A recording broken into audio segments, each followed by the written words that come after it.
On vous en parlait hier, le Soudan du Sud est à nouveau le théâtre d'un massacre ethnique. Des centaines de personnes ont été exécutées lors de la prise de Bentiu la semaine dernière. Les rebelles, accusés par l'ONU, démentent. En tout cas, les images reçues aujourd'hui donnent toute la mesure de la violence du conflit. Ilham Taoufiki. Les blessés s'entassent sous les tentes de l'ONU.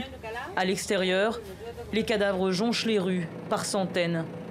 Ce sont les premières images qui nous parviennent de Bentiu, où il y a une semaine, un massacre à grande échelle s'est produit, loin des caméras. Ce que j'ai vu à la mosquée et dans d'autres parties de la ville est vraiment un déchirement. Sans aucun doute, des atrocités ont été commises ici à très grande échelle.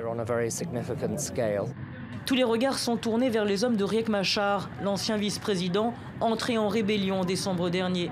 Le 15 avril, les rebelles reprennent la ville pétrolifère de Bentiu aux mains de l'armée loyaliste. S'ensuit alors une véritable traque. À la mosquée, à l'église, à l'hôpital, hommes, femmes et enfants sont triés selon leurs origines ethniques ou leur nationalité. Les Nuer, l'ethnie de rebelles, sont épargnés. Les autres, et notamment les Dinka de l'ethnie de l'actuel chef de l'État, exécutés. Dans la seule mosquée de la ville, 200 civils seront mis à mort. Ces tueries ont été perpétrées sur une base ethnique ou selon la nationalité. La mission des Nations Unies condamne également sévèrement l'utilisation de la radio Bentiu pour diffuser des messages de haine en direction de certains groupes ethniques.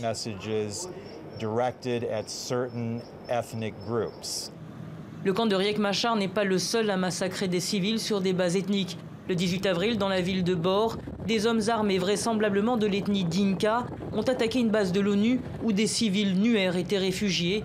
48 d'entre eux, dont des femmes et des enfants, ont été tués.